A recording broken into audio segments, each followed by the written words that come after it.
Ladies and gentlemen, thank you for the organizers to bringing this panel together.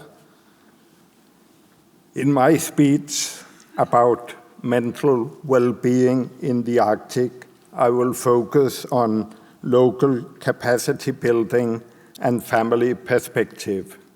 I hope you will remember these two things after my presentation.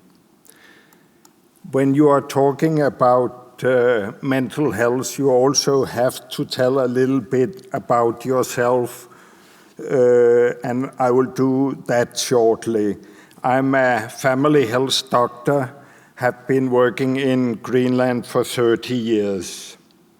I'm co-chairing a thematic network of health and well-being in U-Arctic network, this network with university around the Arctic countries. I'm a member, as said, the ICC Inuit Health Committee. This is a very learning process to represent Greenland in this committee. I'm chairing the Greenlandic Center of Health Research at the University of Greenland and Greenland Institute of Natural Resources. These two institutes are very good example of local capacity building on a high international level. We are very proud of these two institutes in Greenland. This institute is one of the most important drivers for the mental well-being in our society. Then I am sitting in the municipality board of family welfare.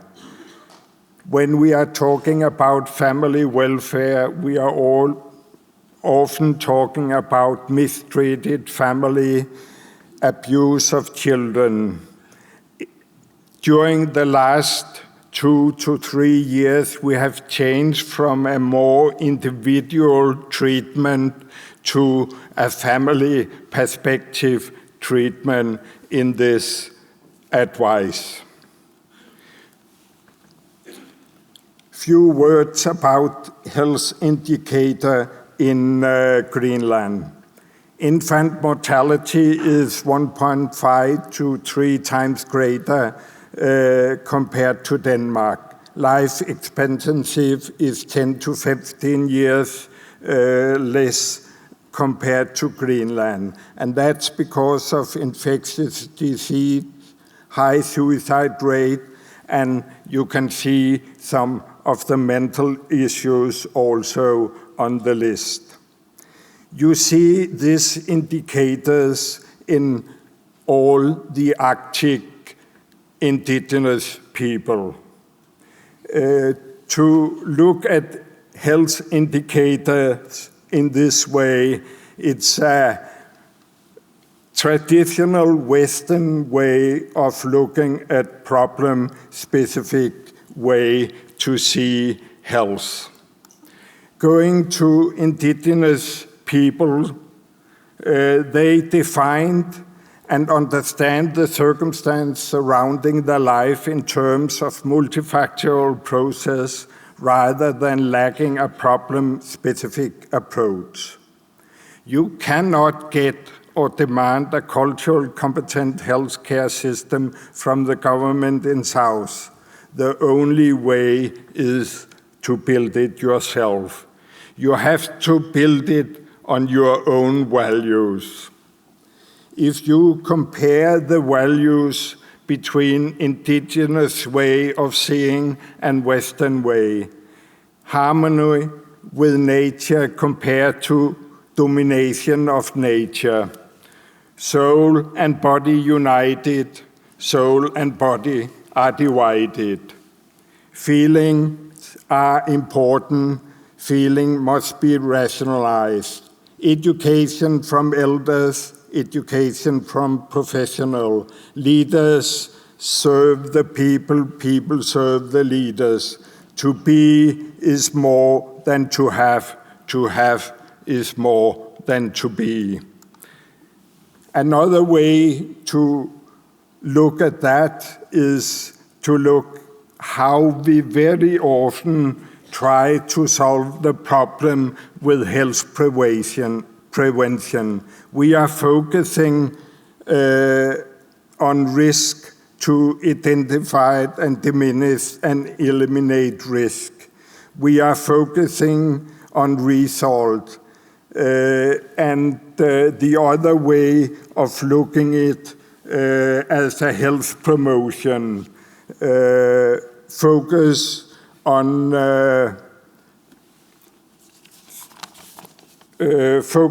resources and mobilized resources, focus on the process, focus on advice, focus on life quality, active participation, two-way communication, and bottom-up. When you are looking at community health perspective, I have taken 4 keywords which come up in a Fulbright initiative: capacity building in the North, training in communities, cultural connection, and rapid transition. Process is needed in some key areas: infrastructure, self-determination of health service, access to network of community-controlled primary healthcare service. The development of appropriate health service require the training of indigenous people in health profession and providing cultural sensitive training to all health professionals. These are urgent tasks if cultural appropriated healthcare systems are to be developed. And I'm glad to tell that around 20% of the medical doctors in Greenland are Greenlanders, and about 50% of the nurses in Greenland are Greenlanders. I mentioned I was a member representing Greenland in the Inuit Circumpolar Health Committee. Here's all the representatives for the 4 countries: Russia, Alaska, Canada, and Greenland. Looking at the family health and well-being and the ICC strategy, I here take out family values and the health and wellness of children and youth are the priorities. Family perspective. The family has always been the basis for childhood.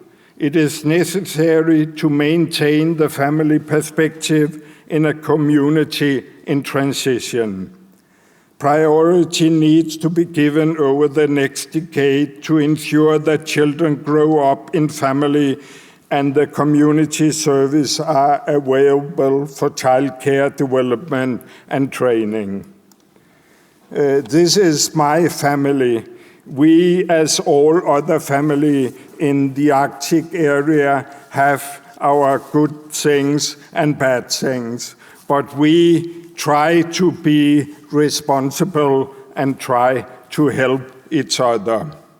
Sometimes it's necessary to give very simple advice. I'm also sitting in the board of nutrition in Greenland. Instead of giving a lot of advice of eat more sugar or less fat, or so to say, I find the most important advice we try to give is collecting food, preparing and eating together in the family. Going to another level, the self-government in Greenland took a huge step when we get the self-government, recognizing that The peoples of Greenland is a peoples according to international law with the right of self-determination, to have our own language, common responsibility, solidarity, equality.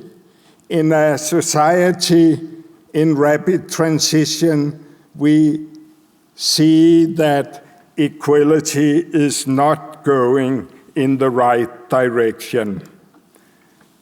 Education, we know it is important, but I have put up together with education what I call life experience, to learn by the nature, to learn by the elders, to learn by the family.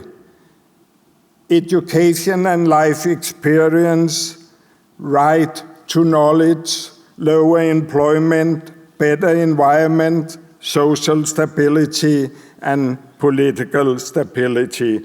To sum up my presentation, community health perspective, family health, responsibility, resilience, family values, a place to live and work, capacity for own responsibility, cultural and personal feelings, self-definition of health and good life, feeling capable of taking care of one's own life.